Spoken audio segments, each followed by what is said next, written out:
Is it on? No. Now? Okay. Let's just see what's... It's connected, yes, but... But here's a thingy that you have to click. No, they click. Oh, it's not on the wall. That's, where did Colin plug it in? Well, this is plugged in. Oh, wow. Okay, That's so so maybe advanced. it's It's in plugged in there. there. And then it's just that one. Hey. Connected. If both on, it should be... It goes somewhere else. I don't know what's there's a head. I mean, Yeah, it's in. You must let your own halo shine. So much. You didn't click anything, did you? Oh, there you go. Maybe. Okay. Do you want this color? Ah, the best. You want more- it brighter? More technologically advanced than what we Do you want it brighter? Is that fine? It's a guest performance. Yes.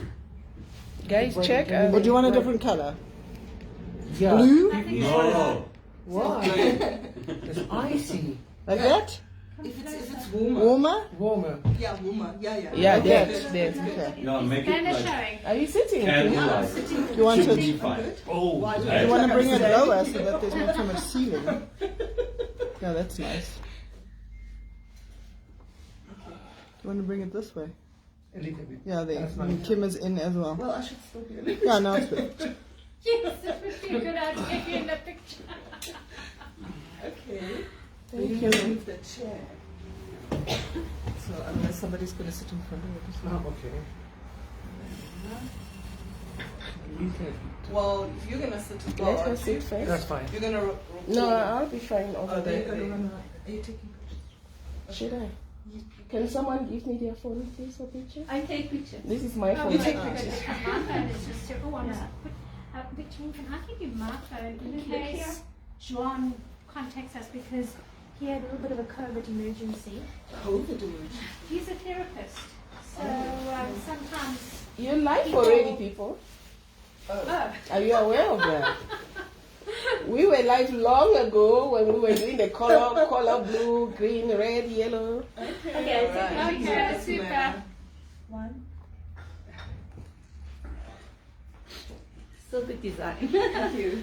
Okay, well, hello everyone. This is Kim from Mark, and I am sitting here with Evadeen Brickwood at Profound Bookstores. So, welcome. Thank you. Thank you so much for Thanks, joining Kim. us. And Evadeen is an author, obviously, at the bookstore, but she has written a number of series. But today we're specifically going to be speaking about Charlie Proudfoot. It's a murder series, and Evadeen's going to speak to us a little bit more about it. But first, I'd like to tell you a little bit about her. She was originally born in Germany. She's been living in South Africa for how many years? Not quite significant. 33. Wow. So Well, not just South Africa, also Botswana. so definitely part of the woodwork of South Africa. And she's a prolific writer. Now, this particular series she started in 2020, so she made excellent use of lockdown. And today we're going to be discussing a little bit about the series and some inspiration behind it. So well done for this incredible Thank you. achievement. Thank you. So you write murder mysteries, and tell us why you chose that. I mean, you do write others, but we're talking specifically about that genre today. Yeah, that's a broad question. Well, I like murder mysteries. I watch murder mysteries, clever ones, like The Mentalist and Murder, She Wrote, and sort of thing. So I kind of grew up with that, if you like, and I think it's clever. And okay, the murders themselves, of course, not so much, like, you know, the fact of people being murdered, but how murders are being solved. I thought it was clever, and I wanted to, do that myself.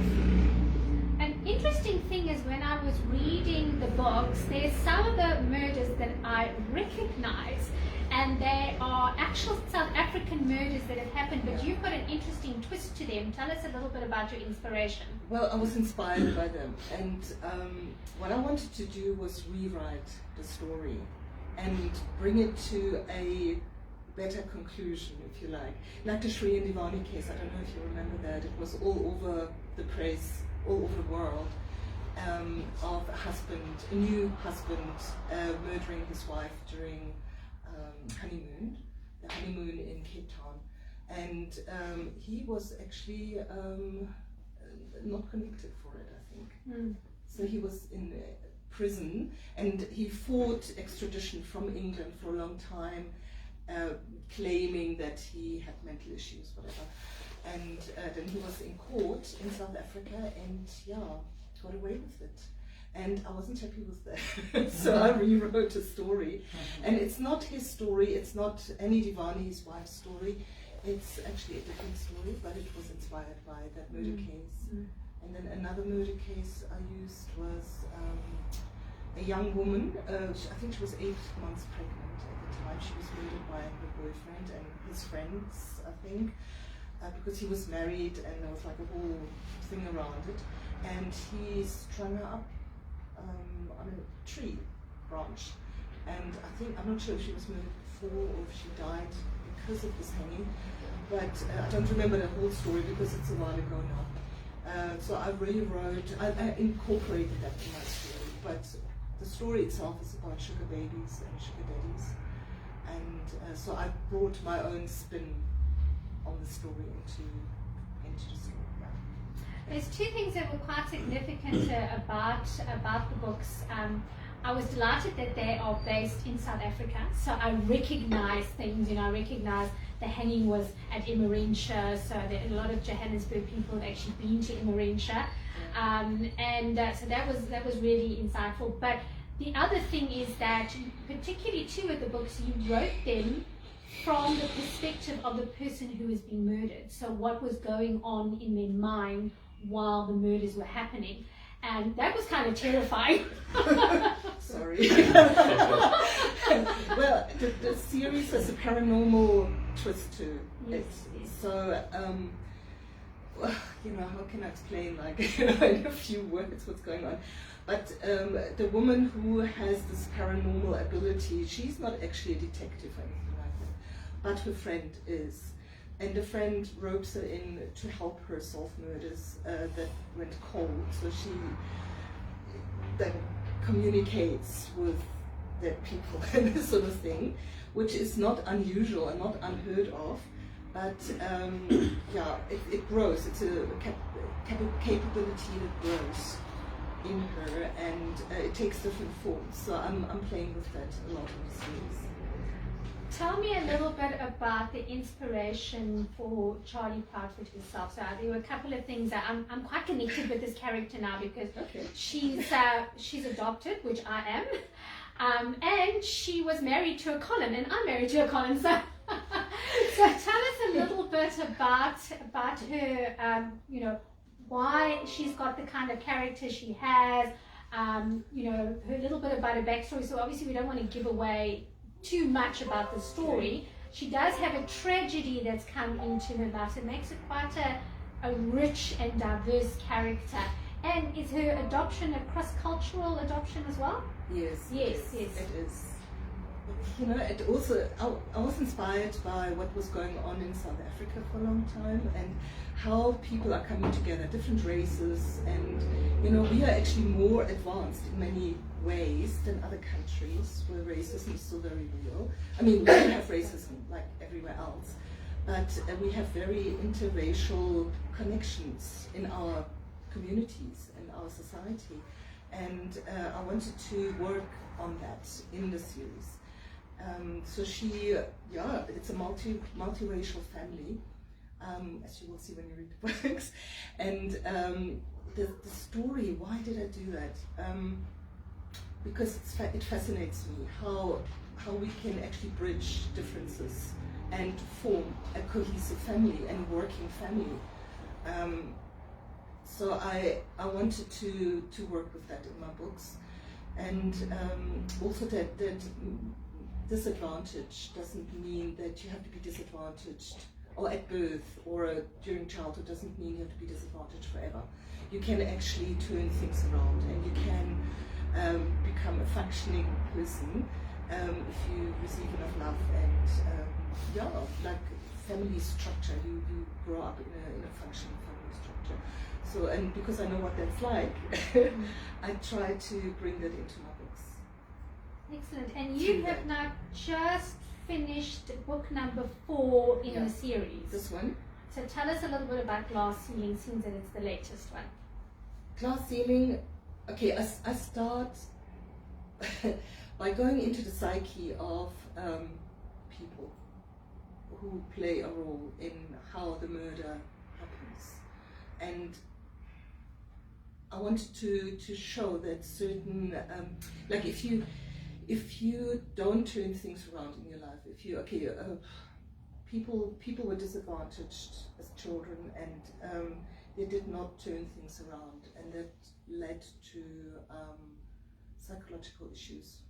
Okay, let's leave it like that. And I try to work through their thought patterns and why they felt like murder was the answer, and which is not something that comes easily to me, so it was a little disturbing to work with that sort of thing, but or from that angle.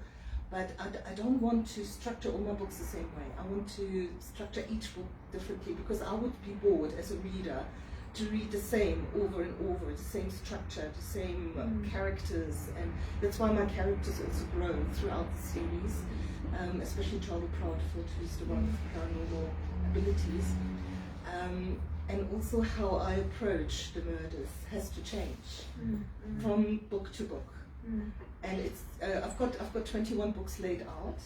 Wow. And yeah, with different storylines, but it's still, most of it is still at the back of my mind. But I do have like a short summary, if you like, on each book, and I'm going to work with that, and I'm going to create a whole story out of each and every summary.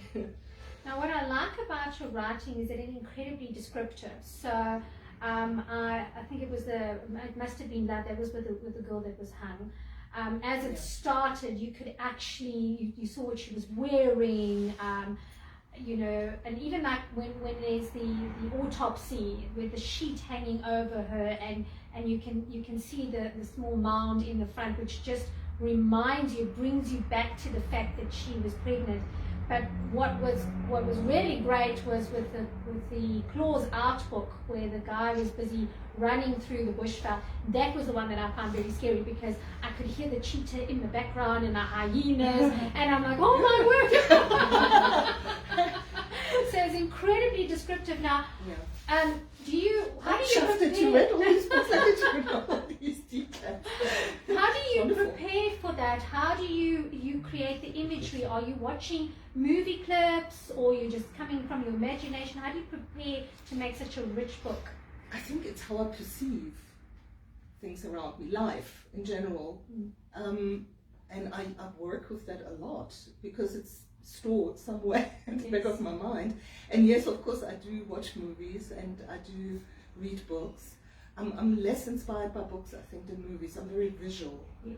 So it's hard to explain, but I put myself into that environment, and then I describe what I see and hear and feel and smell, and I use my senses, because that's what I normally do. That's how I take in life. And that's what I put out in the books. I do that in all my books, by the way. Now, you said that you plot and that your characters change. So have you decided already what changes are going to happen in the character, or is she evolving in your mind as you go along? Both. Okay. You can't go into writing a storyline by already knowing exactly everything that's going to happen. It is not possible. But like roughly, I know what I want to achieve. So I want to put that aspect in, and that, like maybe 3 different aspects that I thought would fit with the storyline, and then everything else grows organically from that. So we always have an interest in authors that might be watching. If there's a new author and they're wanting to create a series, what kind of advice would you give to them to make it? Because I write series, and then the big issue that you sometimes have is that this thing that happened here doesn't work out. If this thing happens, I have to often restructure my timelines so that everything will make sense. What kind of challenges are there in writing a series for you, and what advice would you give to people who are planning a series? It depends on what kind of series you want to write. I have a time travel series as well, which has completely different challenges because I had to do a lot of research. I studied cultural sciences and I studied, especially ancient civilizations and so on. So I used a lot of that in the series, and to make it interesting, not to lecture your reader, because the reader must be interested in the books. Yes, it's for you, and you put a lot of yourself into your books, but and also work at different levels. I have readers from 8 years old to 100, whatever. So everybody takes something else out of the stories. Like the 8-year-old can read the time travel series and see something completely different than somebody who's in their 50s. So I do that. So it's like multi-layered, if you like.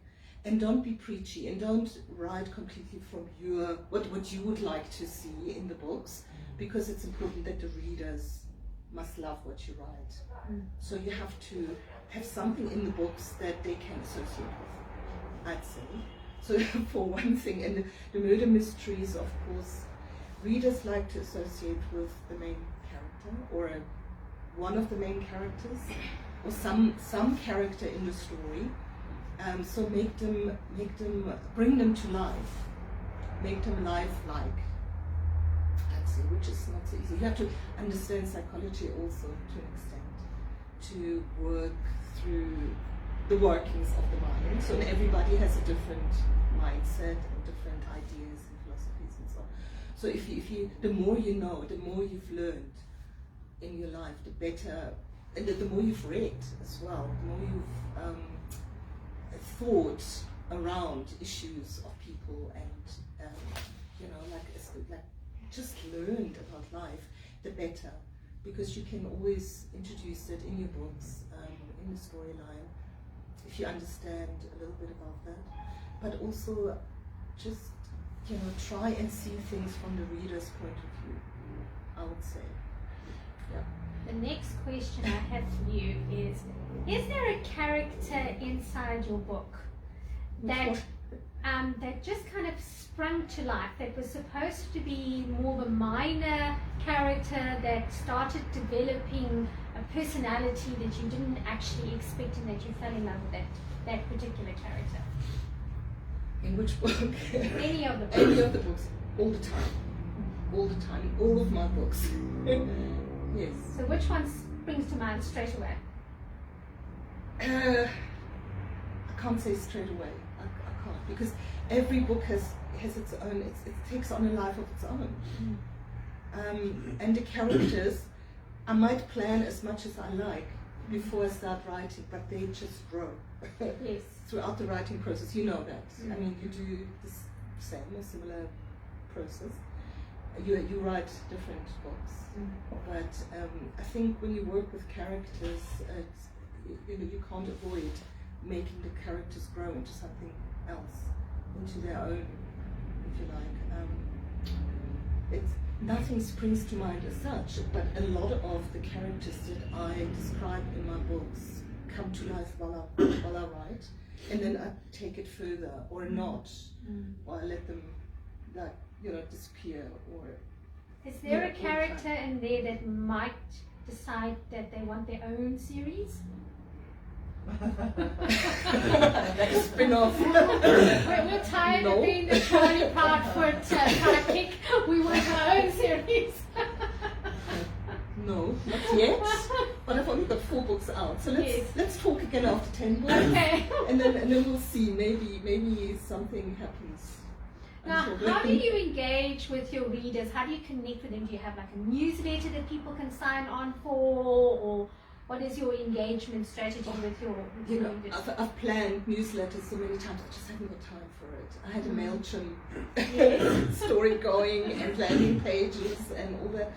I just haven't got time to write newsletter. I blog. I haven't blogged for a while now. I've got a few blogs.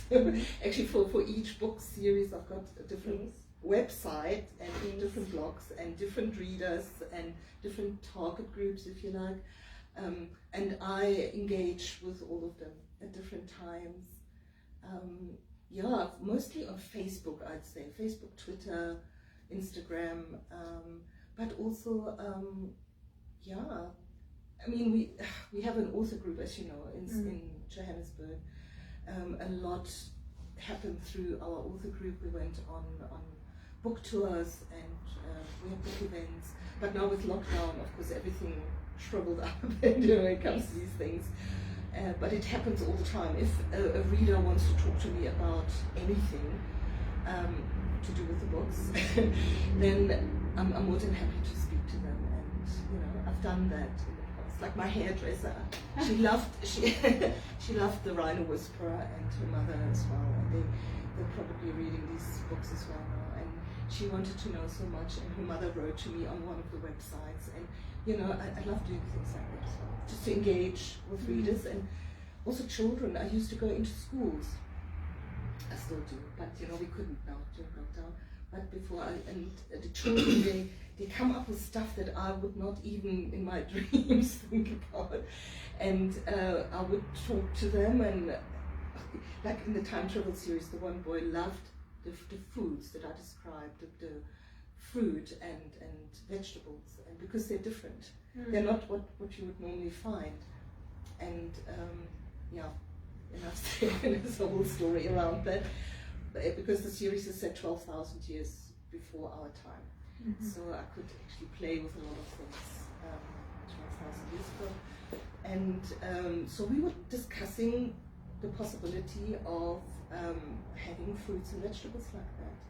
And he was like so fascinated by it. So I love to go into certain aspects of the books that my readers want to talk about. It's fun. And then just play with the idea, and maybe it will show up again somewhere else in another book. Yes. So I love the fact that in the books, Charlie Parfit has got these two little dogs, and she's got this like rivalry going on with the neighbor. Okay. That's real life. Yes. I have dogs, and they do things like that, and you know, so I'm surrounded by that all the time. And okay, we had a neighbor, or the mother of one of our neighbors, new neighbors, would hit our dogs through the gate. She would walk past with these huge dogs. They would attack our dogs through the gate, and she would hit our dogs. Yes. They were little, you know, like, because she wasn't quite right in head. Okay, we found out, and she disappeared. I think she's in some orbit by now. But and the neighbors were just complaining that our dogs were barking whenever this woman walked past, Yes, yes. or anybody from that property. They were like so upset about her behavior. And it happened in the mornings when most people were at work, so they didn't know what was going on. So it was like a whole thing that, and I work with that as well, because it was very painful for us to witness at the time. So I work with that as well. It reminds me of a cartoon I once saw where they had an author and their parents that were standing at the book launch with the book for Come Saying, and the mother said to her, "Really, was your life that bad?" So it was like, be careful with being friends with an author, because you don't know what's going to come out there. So besides the dog side, is there some part of your personality that's in some of the characters? Oh yes, always. And people I know, and my family, and yeah, lots. But they wouldn't even know. Because I'm not mentioning names, but as I said, you know, this is how I perceive the world around me, and I do know what people do. I mean, it's not like you can behave in a certain way and I forget about it immediately. Yes. It kind of it goes. I process what you do, and then it appears in one of the characters. Super. At some So stage, yeah. tell me now, what is next on the cards for you? And once we've done that, I'm going to ask the audience to come up with some questions. John What's looks next? like he's freezing, so probably I'll pick on him. Well, I've actually translated these two books into German. These are the second and third book in the time travel series, because I have a lot of German readers, and they're clamoring now for more books. I've translated 4 of my books into German already, and they want more. I have a lot of bloggers that I speak to, and they say, I want you to be part of this event that I'm planning, you know. But I've read all your books, and what's next? So I'm giving them more books. And Germans like fantasy and stuff. They like, and this is marketed as fantasy, time travel fantasy, youth fantasy. So I have a lot of adult readers, and they love this sort of thing. So I'm putting that out now in June, very likely. I'm doing the last edit. I do at least 3 edits for each book, at least. Okay, the first book I think I edited maybe 15 times until it was, and it won an award, so it was worthwhile. Yeah, because it's really tough when you start out. And I put so much time into editing this book; it's like unreal. But it's worthwhile, and you learn a lot. The more you do it, the more you learn, and the quicker you do it. And so, if that I can do full length, 2 full-length books in such a short period of time, in English as well. I'm re-editing now the English version while I'm doing the German version, so it's improving that as well. So yeah, I'm nearly done with the 3rd edit now, which is a reading program which reads it back to me. I used to read them to myself, but that can be very tiring, especially at the end of the day. So I have the software that reads it back. I have 2 different softwares because I need one for the German books and one for the English books. And if I download the same software, it's either German or English, because I write at the same time. I write English and German at the same time. I need one to read it back to me in English and one to read it back to me in German. So this is what I'm doing. It sounds complicated, but I've been doing this for a very long time. So yeah, I can do that. And I will be finished around June, which is very close by. That's very close by. Yeah. Okay. But they're already waiting for those books. Yes. I'm talking to bloggers on Facebook because they've done a lot of book tours for me, like virtual book tours and so on. And their readers want to read more of my books. So yeah, I owe it to them to stick with my time plan. The pressure can be quite enormous. You know, I know when I brought out book 3. Someone said to me, well, where's book 4? I'm like, oh, I've only just finished book 3. Give me time, I still got to write it. They're like 90,000 words. How many words on average are your books? On average, there's no average because it depends on the series. Like the Charlie Proudfoot series, between 50 and 60,000. Then the children's books, 70, 80,000. And the other books, the adventure mysteries, around 100,000. So it really depends on what it is. And I usually have to cut down on the volume quite a lot. Killing your darlings. Who's the character that got sliced up the most in one of your books? Well, you can slice them up only once. And I mean, you know, they got it in writing. They say killing your darlings, and that's like a thing that you put all of your passion into, and then your editor comes and says, just get rid of it. It doesn't advance the story. And you're like, oh, it's been so long for that section. With 20 books, I've killed a lot of characters. A lot of characters. Yeah, some of them, like in the time travel series, I've introduced fantasy elements. So the bad guys get sometimes petrified in the mountains. I wouldn't say they're darlings, but they're like, you know, mainstays in the series, but they reappear because then somebody releases them once they kind of thing. Or somebody else who's linked to them and wants revenge, and so I do work with that element as well. Some of them, well, if you help a bad guy, then you sometimes get drowned, or there's lots of things that I do. But it's different. I mean, it differs from book to book, from series to series. They say if you're a spouse of a murder writer, should never look at their browser history, because you might be very on edge all the time. All that argument that I had. Like this book, I research poisons a lot. Okay. Yeah. What's your favorite choice of poison? I wouldn't say favorite, because you know, depending, as I said, depending on the book, the series, depending on the story, I use different poisons. Not always poisons though, you know. Yeah. There's one of your books that got the coroner or the guy who does the autopsy, and he's got this apron with like blood spatters on it, and he says he's got another autopsy to do. He says, now I'm never going to get a girlfriend because I'm never going to have time. And I couldn't get the visual imagery of this guy standing there with the blood spatters. Oh, yeah, Where are the girlfriends? And he's eating a sandwich or something. I didn't notice the sandwich. I just And then he remembered offers it. them a sandwich and like, no thank you. Yeah. I think I saw that somewhere in some series. I can't even remember. If you said that you watch a lot of movies. What is your I wouldn't say a lot of favorite? movies, but I do. What is your favorite murder movie that you watch? I like series.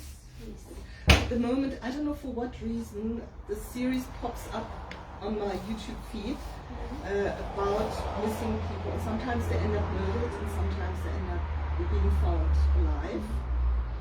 I can't remember what the series is called, but I thought it's quite interesting. It can be a little boring because it's like always the same setup. And then this happens, and then that happens, and then by minute 53 that has happened. So, but I like that sort of thing. It's kind of keeps that criminal juice in my mind flowing. Yeah.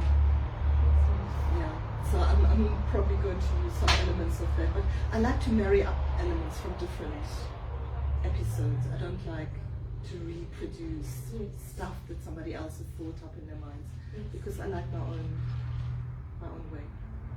I'm going to open the floor to questions. Does anyone have any questions, Evadeen? I do. Right, so I just wanted to find out, okay, my name's Nicole, and thank you very much for this very interesting talk, first of all. My question is more to your writing habits and your writing approach. How when you wake up in the morning, what are how does your day look like? And what are some interesting maybe disciplines that you have as a writer? Disciplines. It really depends. When my children were still in school, it was a completely different routine than what it is now. I usually, because I'm a translator as well, so I have a lot of work to do, which is very technical very often, and that takes preference because that's my bread and butter. And I do admin a lot in the morning. Well, first of all, I feed my dog, so I feed myself and whatever you do in the morning. So that comes first before I sit down and do anything. But I don't sit down and start writing like 10,000 words or what other people think you should be doing. And I'm very prolific, so I do what I feel I should be doing. So if I don't feel like I want to do the reading software thing, then I don't. Then I do something else. I finish 10 pages of translation, which I did yesterday, and the client came around to collect. So really, my days are not all the same. They can be vastly different, depending on how often. Sometimes I want to sleep in, and that's what I do. Sometimes I want to get up early, and that's what I do. I usually spend time in my garden, especially when the weather is nice, and walk around with my dogs and spend some time with them. Or I speak to friends, they phone me, or I do admin. People phone me in the mornings mostly and want me to do a job for them, translation jobs. So I've got a very multi-layered approach to every day, and whatever is more important on that particular day is what I do first. But I like writing when I feel like it, and I write a lot, so I often feel like it. But it's very different. It's a very different approach. If I come up with a story and I have to stay with it, I have to go through the story until it's done. Like when I edit, I can stop for a few days and then start editing again. So that doesn't have to be consecutive on consecutive days. Disciplines. I'm very disciplined. I actually sometimes don't even hear the phone when I'm busy working. So I concentrate very hard, and I work for hours on end. But yesterday I was busy. I wanted to finish the chapter when the printers phoned me and said they'd lost my banner. So I had to get on the phone, and I phoned the CEO of the company, and he found the banner and he sent it through, and I had to go out and I had to fetch it. And I said, I'm coming tomorrow morning if that's not found. And you have to do things like that, and then you have to just say, okay, finish now. Although I would have loved to finish the chapter, it was only like 2 pages left, and then do that because it has to take preference. Because it needs to be ready, otherwise we won't have a banner. So I'm very flexible. I have to be flexible. I have to be flexible in everything, all the time. Can I ask you a second question then? Oh yeah, anything. So, how long between books do you take a break then, as you mentioned? People ask you for the next book and you haven't even finished the last one. So, how do you do that? Do you just I don't continue take breaks. writing? I don't take breaks. I used to take breaks when I wasn't so used to writing, Right. because it takes it out of you. I mean, your creative energy can only go so far at a time. But now I can jump from the fantasy books to murder mystery to some other book to this to that, working on the storyline and then doing the editing, and I do that all the time.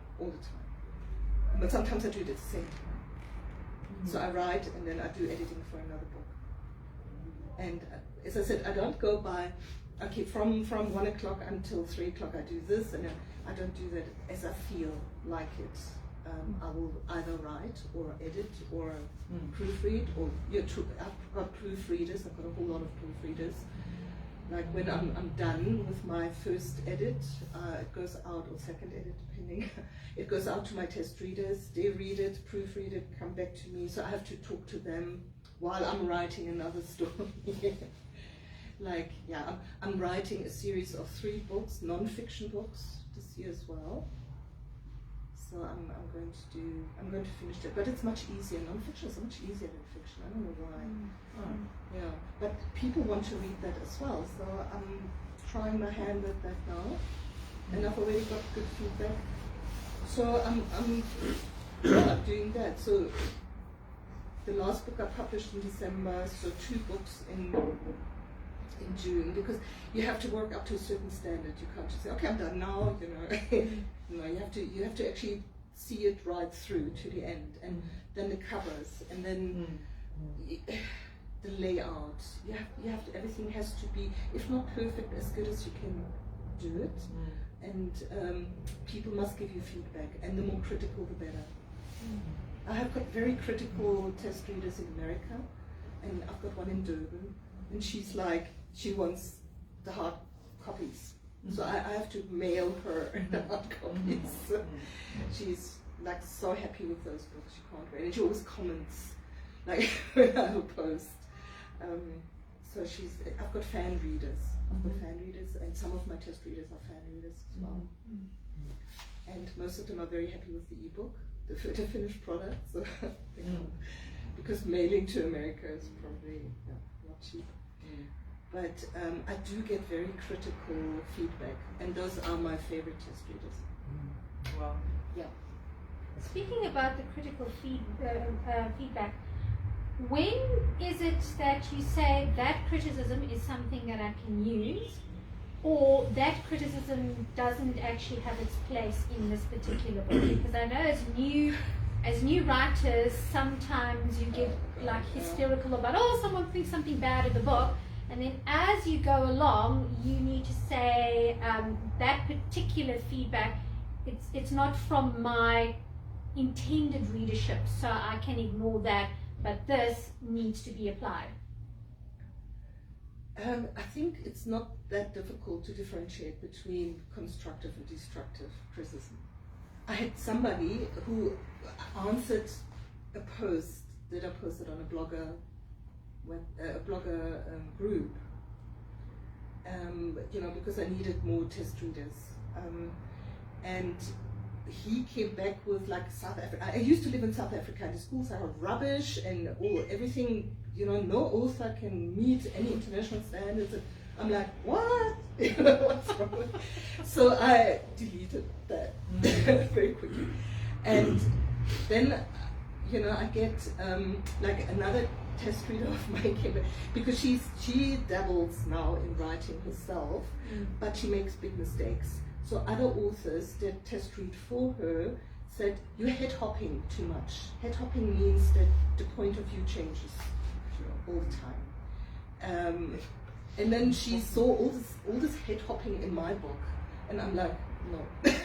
Sorry, this is your issue, and this is my book, and I can have a look at it, but it's not valid. It's not valid criticism, because she was now like feeling that she wasn't living up to her own standards or something. So this is how I would like look at it. But I mean, if somebody comes up with criticism, like you've repeated something, like an idea, like later on, then that has to come out. You can't like repeat the same thing. And sometimes as an author you don't see that. You just don't see it anymore. So if somebody draws your attention to it, that's more than welcome. That's really important. Or like misspellings. Oh my God, yeah. Or sunset. Like the sun rose at sunset. I kept reading over that, or like in the Rhino Whisperer. And then my daughter was test reading for me at the time, and she said, "Why did you have the sun come up at sunset?"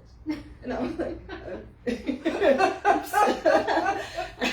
I just didn't pick it up, because I read the same thing, and I thought, this is sunrise. It's a typical thing. I mean, I had a book where we were about to go to print, and one character, a couple had been separated, and the husband thought that his wife had actually died.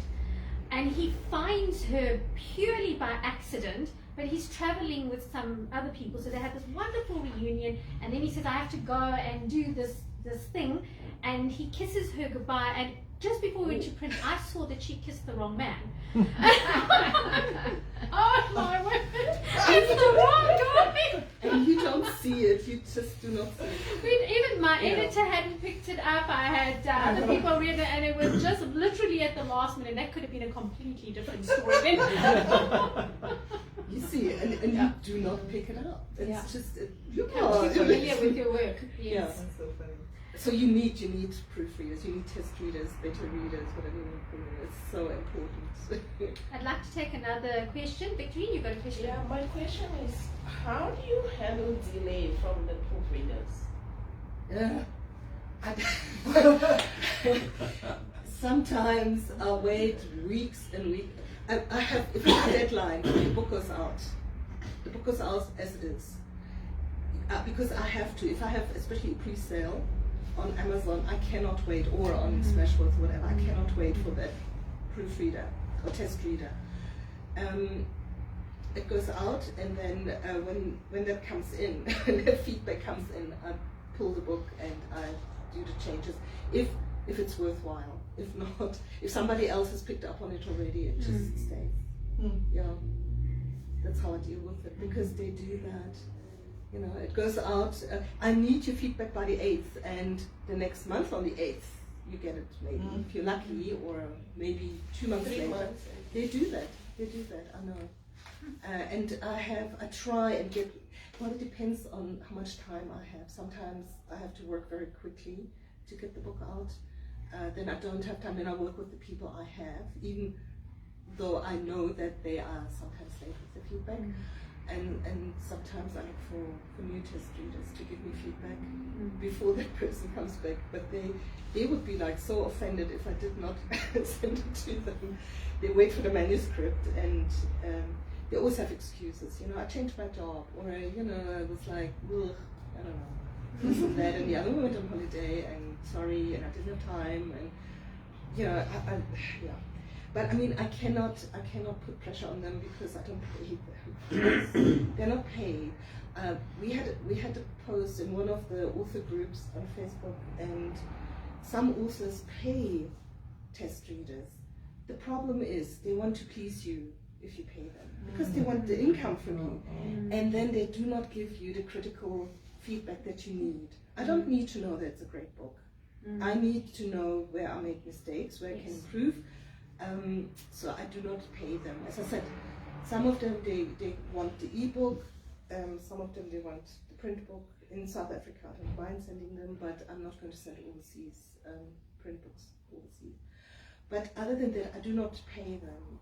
So, and sometimes after the first test read, when I have new test readers, they say, you know, would be nice if you could pay me next time. And I said, thank you, but I would rather work with someone else.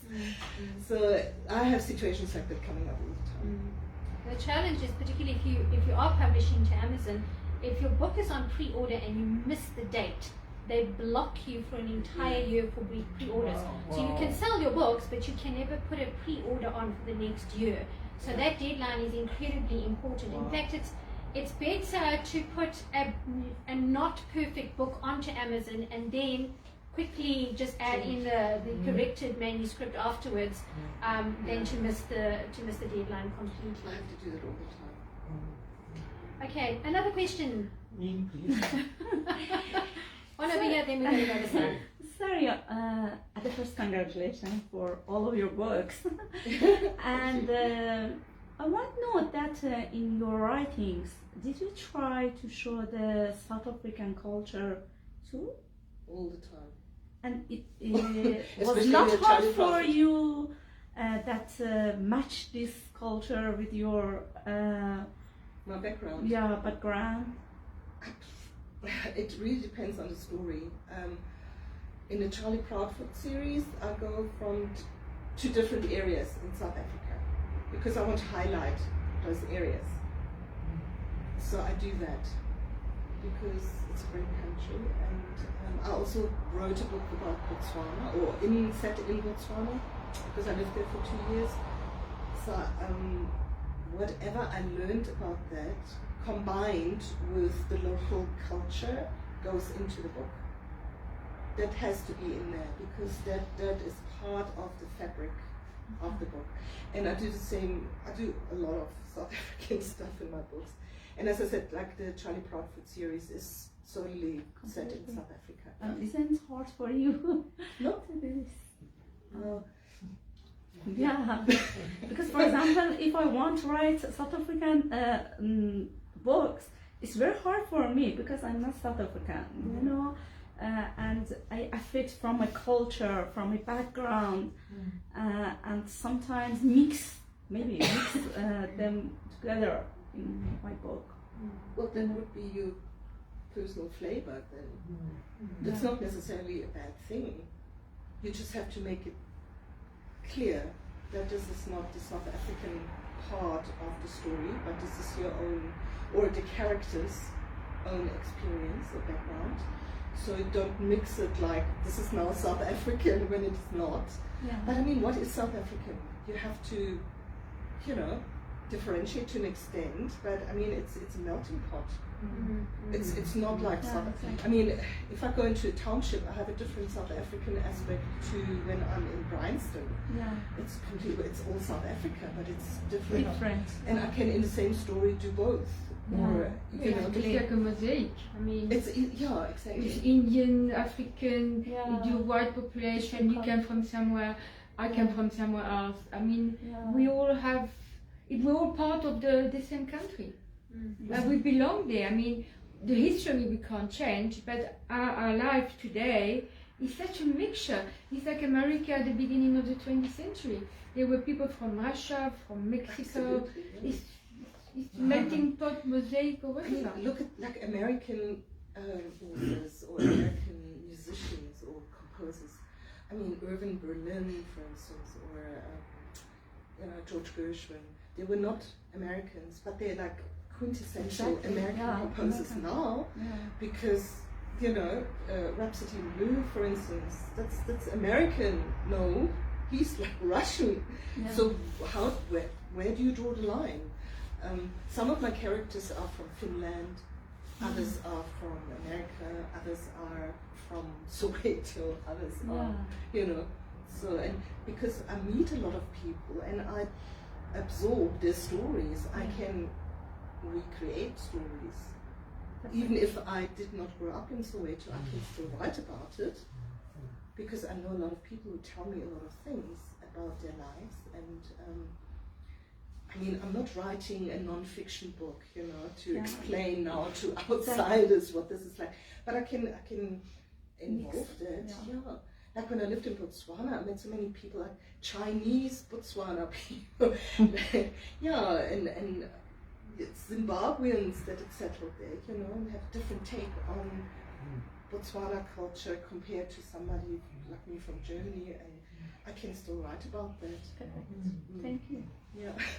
You have a question? Okay, yes. Was there a moment while you are writing that you are emotionally engaged with your character and getting sad? Sad? Yeah, or But some kind story. yes, some emotionally engaged that while you're writing. Always. It make you somehow to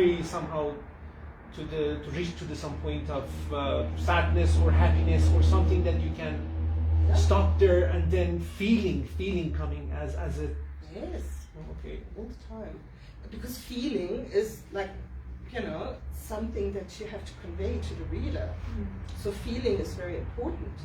Otherwise I have like a cardboard cutout character who doesn't feel anything. If you don't feel anything, then the reader doesn't feel anything. So you are saying while you're writing, your feeling and emotion engage as well into your writing.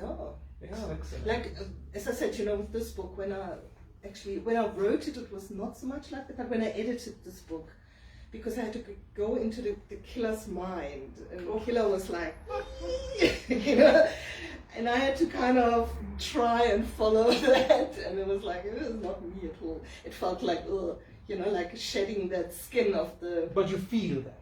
Yes, of course, but it's not me. But I have to feel like on behalf of the character. Otherwise I can't describe it. If I have a character who has like mental issues, I have to feel that. I have to feel that so I can describe also a reaction. And I mean, I've seen lots of crazy. Well, does it impact your I mean... Yeah, but I have to shed it then afterwards. I have to shed it. Okay. Yeah, because I'm myself. So I can only... I'm But only happy when I'm in my own skin, in my own frame, and can feel my own feelings, whether it's sad or happy. But sometimes I have to get out of that and go into the frame of the book and then feel on behalf of the character. It's a qualification. I admire that. Thank you. How do you get into that zone? How do you get into the zone of that particular character? Is there a music that you listen to? Do you prep in some way? I did watch videos on YouTube during the lockdown. I started. I'd never done that before, so I would like get it out of myself. I think. Yeah. I think that's why I could write about murders and stuff, to go into the minds, like psychologically disturbed people, and it's being described. Okay, like a psycho person, or you know, you get sociopaths, you get psychopaths, you get narcissists, you get like all these different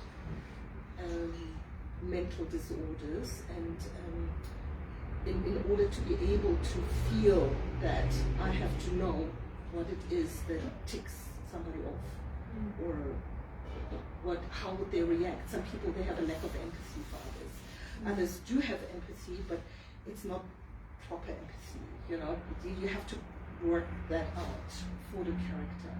You have to, and a psychopath reacts differently to a narcissist. This kind of thing, and I wanted to learn about that because I'm neither, hopefully. So I had to learn about that. So it's a learned thing, but to reproduce that in my story, I have to be able, and I did that especially with this book. I have to be able to feel that. What does it feel like for that character? And it's like disturbing. I don't like it. It's like, it's like like another spirit in you, and then you have to like expel that afterwards. You get excellent stuff on YouTube. I know when I was busy doing some research for one of my villains, I watched a documentary on a serial killer, and he just sat there, just perfectly calm, and then they said, like, you know, what is that moment for you that like do you get like a frenzy and whatever? He said this, and I actually used that example in one of my books. He said, I like to see my reflection in their eyes as the light goes out of their eyes when I kill them. And he just sat there very calmly and said this, like I would be saying to you, ooh, you know, maybe we should get some, make some tomato soup for supper. And, it was just incredibly calm, and that was quite chilling. So YouTube has just opened, I think it's opened up a lot of things for authors to be able to get that kind of content, but you do feel, you know, quite disturbed afterwards. It's disturbing. And also objectifying the victim. Like, it's a means to an end, you know, like to make them feel better, or like with my first book, you know, the husband killing the wife. Yeah. In the book, it's a means to an end because, you know, she's like in the way of his lifestyle kind of thing. And I mean, I wouldn't do that, but he did. So I have to be able to get into his mind, into his, I don't know, like the makeup of his mind and his feelings, and just be able to describe that as well, and why it leads to this, that, and the other. I have to be able to do that. I don't like it, so maybe next time I'm not going to do that, but in one of the other books I might just. Thank you. But another disturbing disorder. Not always the same. I don't like to repeat, so it needs to be different. You said you had another question? Yeah, well, I'm interested in the ratio of your planning versus your writing versus your editing. So, I know that, what's his name, David Grisham, he was, I remember reading that he has this massive table, like that table over there, and then he plans every chapter out meticulously, and other people just start writing and they just develop. So, yeah, what is your, how much planning do you do versus actual writing and then editing? Well, the time travel series, I planned a lot. But then it kind of took on a life of its own. So I had to, I actually only wanted to write one book, and then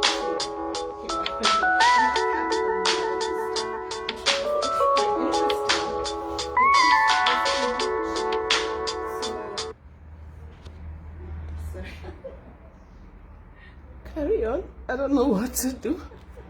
I forgot to put it on silence. It's fine. Carry on. I don't do that at all. I mean, I had stacks and stacks of research on lost civilizations or ancient civilizations and climate 12,000 years ago, and where was what, and where was swampland, and where was like desert, and did it rain, did it, you know, like this kind of thing, or animals. You know, I researched dinosaurs, because there are actually records, if you like, ancient records of dragons and whatnot, especially in the You know, my books have got dragons in it. So, but dragons in my books are not dragons like in your books. Okay, they have a different function in there. But I had to research Tylosaurus, for instance, which nobody knows anything about. But Tylosaurus was perfect for the function of a sea monster. And then I had like small little dinosaurs on a farm, and you know, things like that. So I had to do a lot of research. Which dinosaurs do I use for what? And there's also because at the time when I wrote that story, it's in the second book, what's it called, this WW thing where they fight each other. World wrestling thing. Yeah, the wrestling thing. And I've got a dinosaur wrestling like a giant. So, but I had to have the right kind of dinosaur that you can use for that. You know, so you can't just use any dinosaur. But I do have that in there as well. And kids were like fascinated by that sort of thing. It's like, it's great, you know. I mean, as I said, I have more adults reading these books than kids. Or, well, when I say kids, I mean like teenagers. But I had to do a lot of research on that. And it doesn't, or like, I write about ancient Egypt in the third book. But of course it's not like Egypt like we know it. So there were no pyramids. Okay. And I'd actually done some research into cone-shaped buildings that existed back then. And so I described cone-shaped buildings instead of pyramids. But there are a lot of pyramids that are even older, so I put pyramids somewhere else where there were pyramids, and they're now under the sea and things like that. There are like 15,000 pyramids or something like this, on each, even in Africa, on each continent, you've got like thousands of pyramids. And people don't even know about it. So I thought, you know, this is interesting, so let me work that in. So, but for stuff like that, you have to do research. You have to do research, and then you have to decide, where do I drop that in? And what do I do with it, and how? And like in second book now, because I have just edited through that, they have like a huge pyramid, because, well, that remnant of Atlantis, okay, there's actually a pyramid under the sea. And it served to measure time. Because I'd read about that, they used to do that, like, or they still do that. I think the Incas or Mayas or something, Maya calendars. And they mark on the different steps with different colored blocks. They mark the years, and the years are slightly different, of course. They all have names as well. The days have names and so on. But because, yeah, so the one child also, but you know, do you have to come here every time you want to know the time? And he says, no, we have like miniature pyramids everywhere. So, you know, and they get changed according to the big pyramids changes. And, you know, so things like that, you know, but I made that up. But they did find miniature pyramids. I can't remember where now. I think in South America. So I've drawn a lot of, you know, material for the series from research like that. So I did a lot of research, a lot for the time travel series, but it's like innocent fantasy, you know, like, and I did different kind of research for the murder mysteries, obviously, and different kind of research. It's mostly from my own experiences, the adventure mysteries, because I traveled a lot, especially when I was in my 20s, and yes, you know, I was like always in different countries, and you know, like I would spend time with the local people and eat their food, and you know, like try to understand how they interact with each other. And they didn't have toilets, so we had to, like, after dark, you go out into the fields, the women first and then the men, or the men in the morning, and the women at night. So you have to, like, you know, what do you do if you have to go? I couldn't figure that one out because they didn't understand my question. I tried to learn Punjabi and Urdu to that extent that I could communicate with them, but especially to women, because they didn't learn English. They didn't go to school long enough to learn English to the extent that we could have meaningful conversations. So I had to, from my side, try and use as much Urdu as possible. But yeah, this is how it worked in the village where I stayed. It was like a castle with a moat around it, and you know, like these they had bridges that they pulled up with chains, and you know, it was like a medieval castle, and that's how I described it in my book as well. So that bridge goes down in the morning and comes up, and we arrived in that village or outside that village in the middle of the night, so it was like black, dark.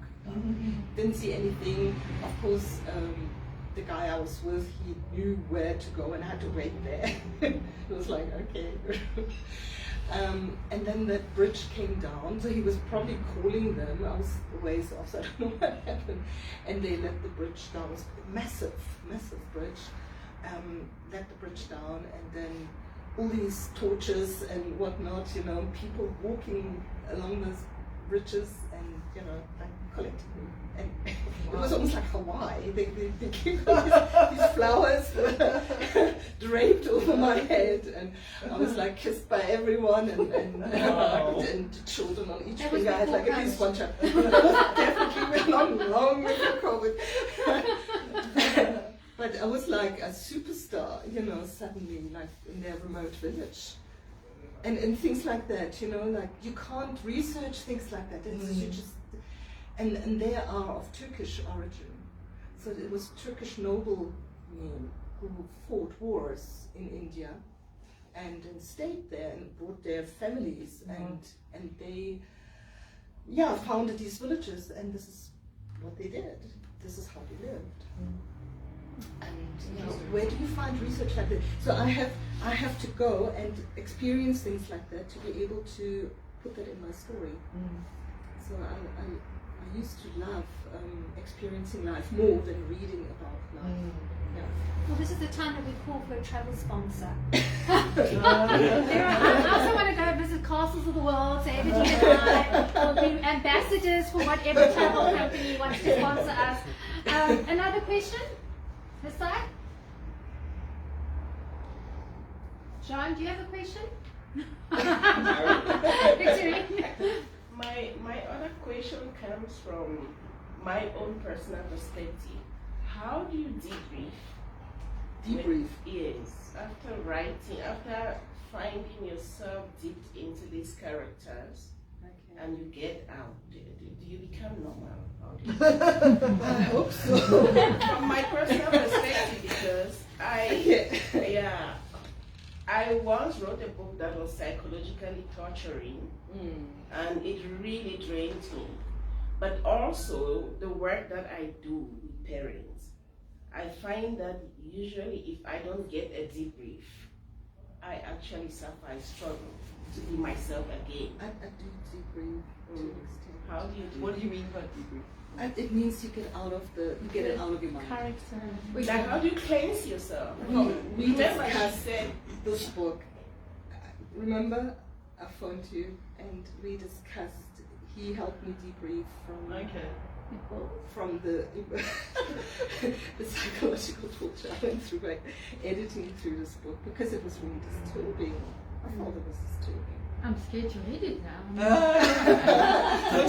No. It is probably not disturbing for the reader so much, but for me, to having to feel and then try and go through the thought process and feeling process of the murderer. I had to talk about it, I think, and you helped me kind of debrief. You know, when you say as an author, it's important to change. You don't want to repeat. So you want to change your character's affliction. You want to change the murder method, and I agree. You gotta keep changing your MO. It makes it more interesting. And by killing people always the same way, it's more exciting when you come up with different ways, you know?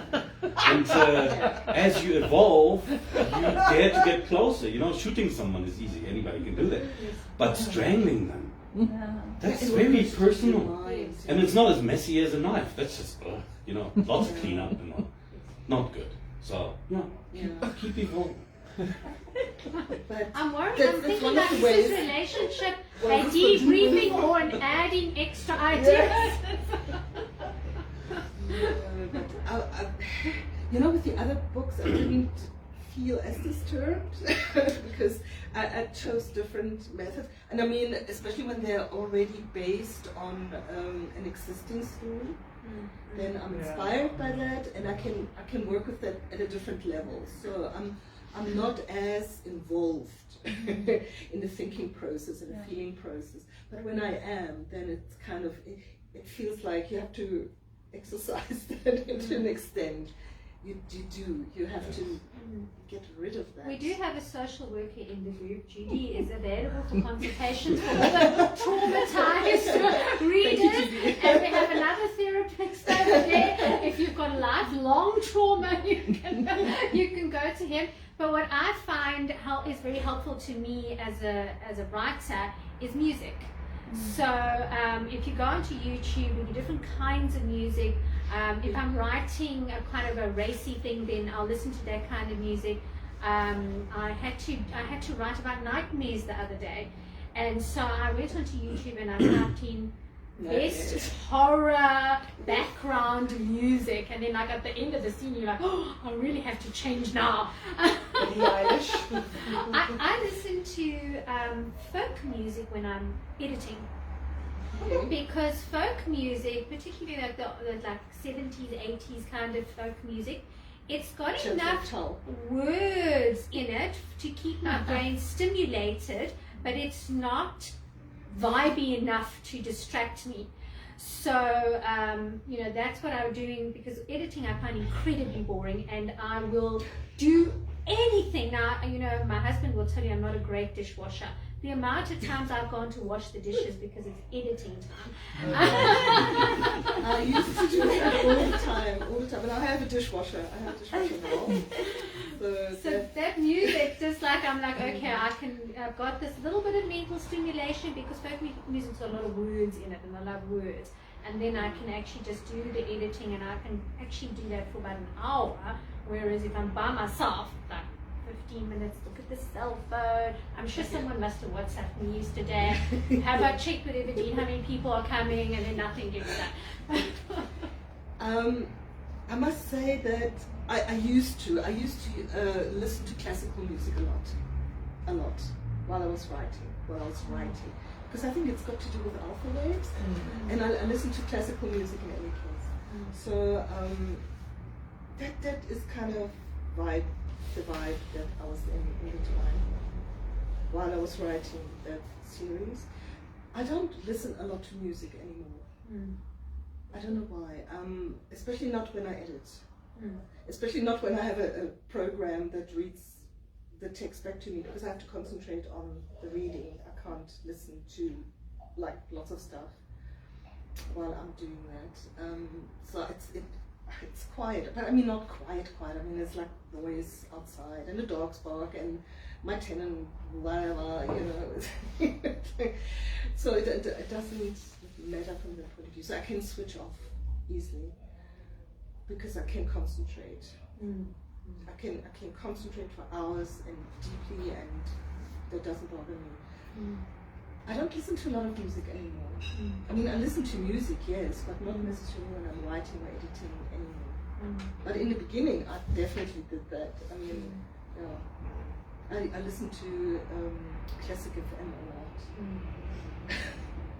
I think the first book, Children of the Moon, the title I actually got from Hijo de la Luna by, what is his name now? It's a singer, and he came like on the radio all the time. Hijo de la Luna, which means son of the moon. It was kind of my and from that title, this whole story about the children of the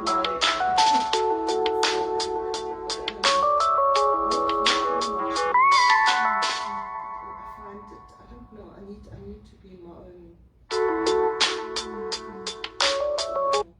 But I did the dishwashing thing like you for also years. I'm not alone. It was like meditation for me. No, for me it's just avoidance. When I wash dishes, I think of all the things that irritate me in life, and then I get all worked up. So it's really not helpful. I used to come up with storylines in the sauna a lot. Like at Virgin Active, they've got like these saunas, and I was just like in the sauna, and then I thought, how am I going to resolve that issue, in the storyline? And it came like so quickly.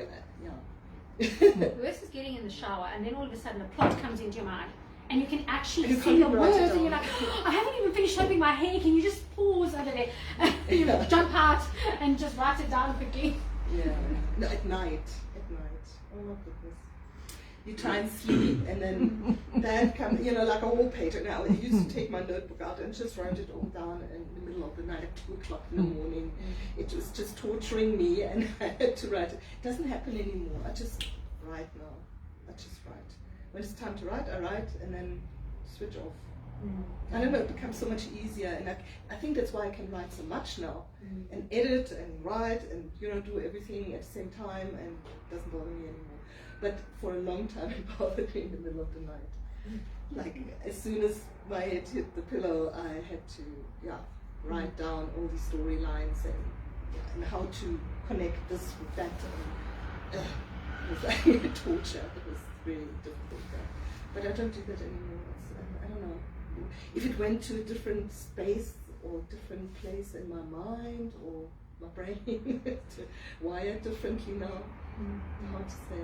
I don't know. Don't you feel like that? I write generally. I wrote the first lot of books from 3 o'clock in the morning till 7 o'clock in the morning, and I structured it that an hour writing, an hour research, and an hour studying about book business. I always had that specific thing.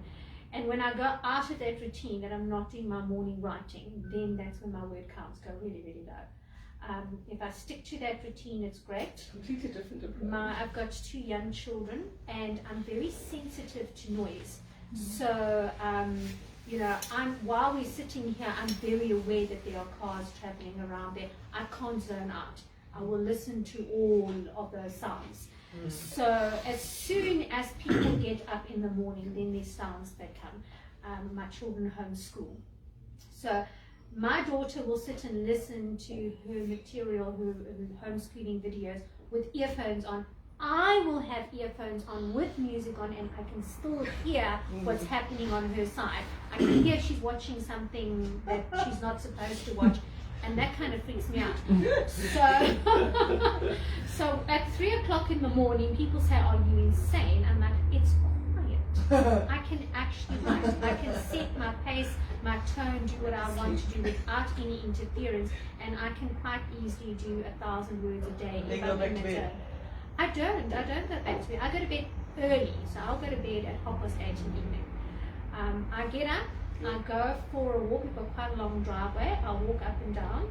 I will then write out my wins for the previous day, then I'll write my gratitude journal, and then I will write my vision.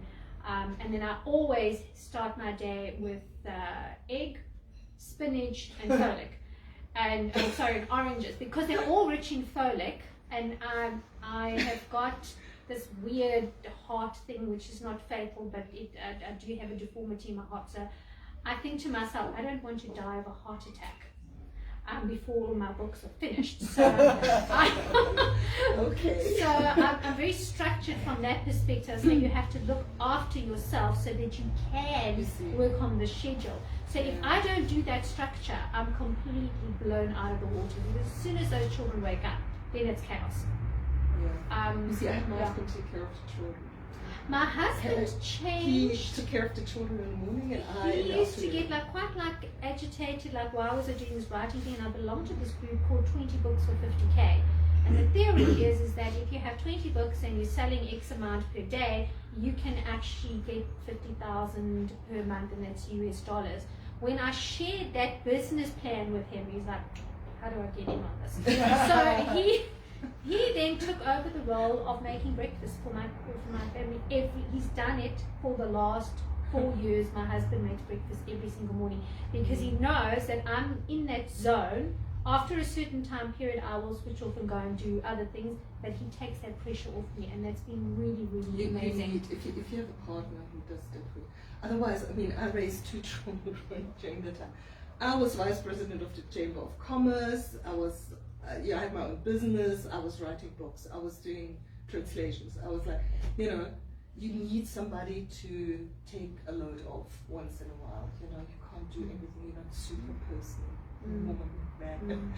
So, this is how I got into this, because it sounds like, yeah, right. You do this, that. Do it at the same time. I do it at the same time, and I just. Because I had to, for so long, I had to juggle, and I had to become flexible, and I am. So I don't know if you feel the same, but writing at 3 o'clock in the morning, I wouldn't do that, because that's like my time, and my time I want to spend sleeping. I have to recharge my batteries. I can't do that. What time do you go to bed? What time now? No, when you write. Okay, now, anything. Yeah, now it's changed over the years. I mean, I've been doing this for 17, 18 years now. So now it's like, I lie in bed and I, like do some research or something, or listen to music or whatever for an hour or so, and until 11, 12 o'clock, and then I'll sleep until 8 if I'm lucky, and if not, then 7, because I don't have little kids anymore. They come and jump on top of me, yeah. On weekends, my husband would always wake them up and get them ready for school and make them breakfast, so I could sleep in until 8 or so, which was great, because my brain just needs a break. I can't just produce, I'm human, so I need to work through stuff and just, process, because I take in a lot. I'm just like that. Put me in a situation where I kind of take everything in, and then I have to process that at night while I sleep. And I dream then, and I didn't dream for a while, but now I do again, and it's actually wonderful that I can do that again, because it seems to help clean out your brain cells or something. I don't know. And if I can't dream, then it kind of builds up. So sleeping is very important for me. I don't normally take naps unless I'm really tired, but I do sleep. I want to sleep at night, and I want to sleep 7-8 hours at least. Yeah.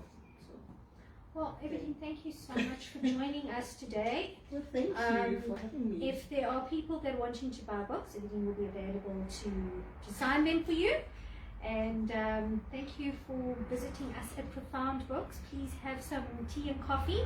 And we hope to see you in the 3rd Saturday of next month for our next book talk.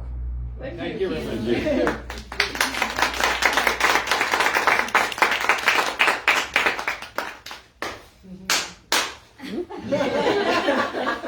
You must have the last word.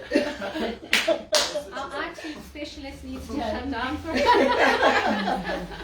Especially, let's do a group picture, please. Yeah, a group picture. Oh, okay. I was the guy behind the scene.